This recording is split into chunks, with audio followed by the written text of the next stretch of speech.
Wala din po bang salary increase na exclusive lang for teachers gaya ng sa PNP at AFP noon? So far as of now, no, ngayon part ng January anong petsa na ngayon?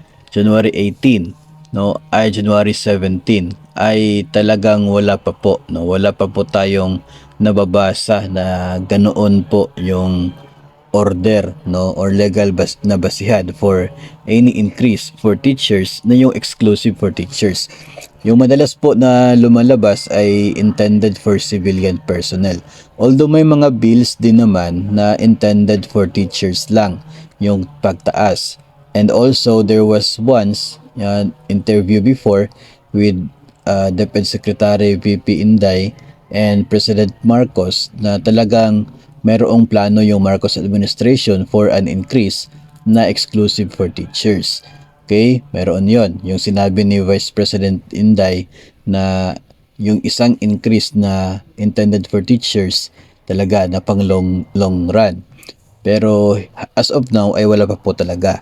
Yung nangyari naman doon sa part ng mga military and uniform personnel, hindi po yun basta-bastang lumabas lang o basta-basta lamang na nagkaroon sila ng increase. Nagkaroon po ng joint resolution itong dalawang houses ng Congress, no, itong House of Representatives at ang Senado.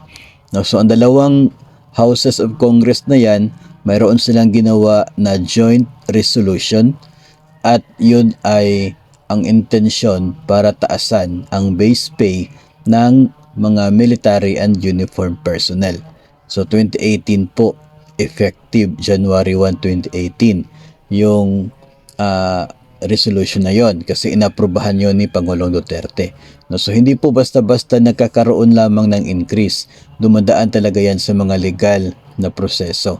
So kung may magkakaroon man ng increase in exclusive for teachers, and panigurado mayroon din pong tayo mapapansin o makikita na legal document for that purpose. No, so far as of now ay wala pa naman po tayo nakikita, so wala pa muna tayong isipin o expect na exclusive for teachers na increase sa sahod. Pero mayroon pong assurance before, no? Hindi lamang po natin alam kung kailan po yun mangyayari, pero mayroong plano yung gobyerno.